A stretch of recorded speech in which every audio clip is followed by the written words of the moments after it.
One of the major challenges of any kind of melee-focused game is how the player can target and kind of warp towards those enemies.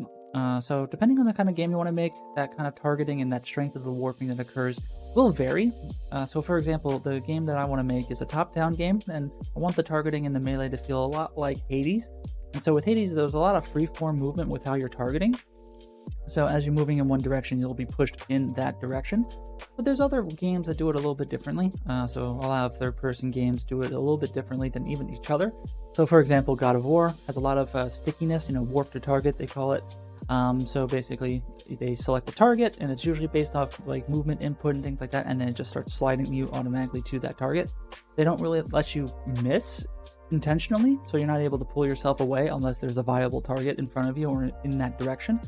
And then you got other games like Lies of P and Black Myth Wukong and any Souls-like where if you're not hard-locked, you're able to freeform melee in any direction, basically wherever the input's going, and they allow you to miss, and they think that's okay. And so unless you're hard-locked, you're not going to get that warp to target. So it adds that challenge, and it depends on the design of the game you want to make, where if hard-lock is a focus, then maybe it's okay for you to have the warping only in those cases.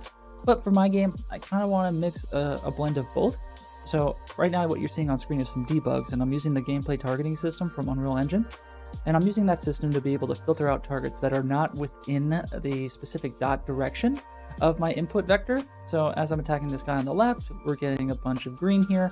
And then as I'm moving this way, we get green in this direction. And as I'm switching between left and right, you'll see characters and their outlines turning red or green. So enemies that are in the red are filtered out and they're not considered for the targeting, and the ones that are in green are. And then I used scoring to weigh the best ones. So it's distances and still using input direction vectors as well to determine which target the player is trying to hit.